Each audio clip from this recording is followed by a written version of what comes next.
Your news for the state of Tennessee in 10 minutes. Tennessee in 10 is made possible by Tennessee Department of Labor and Workforce Development. Thanks for joining us for Tennessee in 10. I'm Holly Thompson. We begin with breaking news out of West Tennessee. President Trump says he will send the National Guard to Memphis with the support of Governor Lee and the Memphis mayor. There's been a push to address crime concerns in different cities after troops were sent to D.C. The Memphis mayor says the city has recently made progress combating crime, but supports initiatives that would help with progress. An employee with the Nashville Department of Emergency Communications is on administrative leave over an alleged post about the killing of conservative activist Charlie Kirk. The department says it was made aware of a social media post about Kirk, and they're now investigating. And they're asking that people not call their phones about the post so they can keep their lines open for emergencies. And an employee with the Nashville Fire Department also on administrative leave this morning over an alleged post about Kirk's death. Nashville Fire saying it's conducting an investigation and will not provide additional information in relation to this ongoing matter. We know the assistant dean of students at Middle Tennessee State University was fired for the comment she made after Kirk's killing. Laura Soch Lightsey posted on Facebook, quote, "Looks like old Charlie spoke his fate into existence. Hate begets hate, zero sympathy." While some students do support the president's decision to fire the assistant dean, some others say he went too far.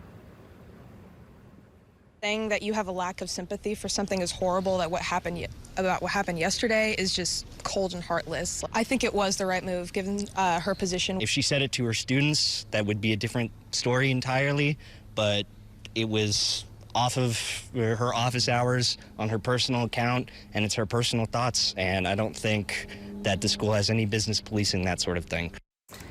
MTSU's president, Dr. Sidney McPhee, says it was a difficult decision to make, but he says the comments made undermine the work and the mission of that institution.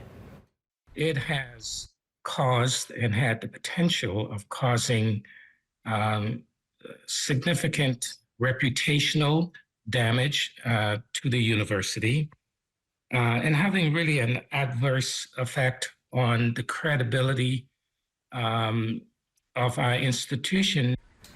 WSMV4 did reach out to Laura Soch Lightsey, and so far we have not heard back. In East Tennessee, 2 university employees are on administrative leave this morning. That's after their comments about Kirk. East Tennessee State University, ETSU, says they received multiple complaints about posts that were made by 2 professors online. ETSU says both professors will remain on leave pending further review. A deadly officer-involved shooting is under investigation in West Tennessee. Now, this happened out in Shelby County. The Tennessee Bureau of Investigation says the shooting happened at a home in Memphis yesterday morning. The Bartlett Police Department and the DEA were serving a warrant at the home when authorities say the suspect fired a gun at officers. Officers returned fire, killing the man. We know 1 officer was injured and taken to the hospital.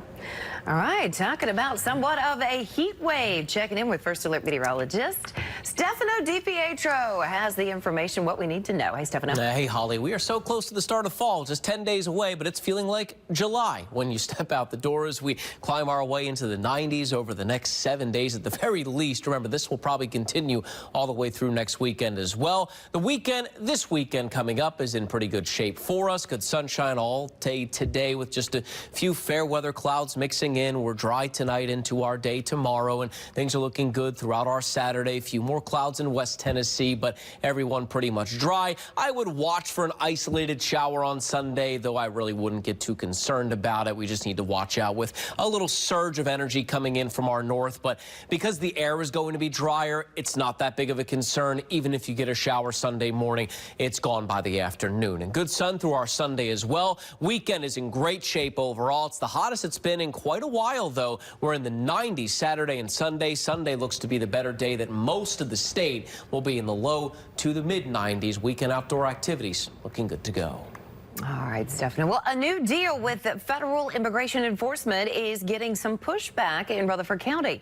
The sheriff's office signed on to the 287G program at the end of August. Now deputies are able to serve immigration warrants on undocumented immigrants in their jail. That's regardless if they've been convicted of the crime they were arrested for. Now, people against the deal showed up last night to protest just outside the commission meeting and asked the sheriff to pull out of that agreement.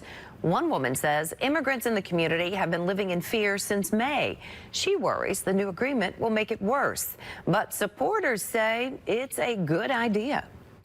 ICE will come and deport that person, whether or not they have committed what we think is like a serious crime, a grave offense, or not. It's the right thing. Absolutely, I support the Sheriff's Department, because if you are here illegally without any paperwork, and if you are in jail, you should be deported. The sheriff's office says the responsibilities have been ongoing for many years, and they say the new agreement only streamlines the process. Lady Vols legend Candace Parker will be the guest picker tomorrow in Knoxville for ESPN's College Game Day. The Vols are up against Georgia in their 2025 SEC opener. Rumors have been circulating about who would be joining College Game Day's weekly pick segment right there at the end of the show. Well, there's little doubt in who Parker will select to win the top 15 matchup.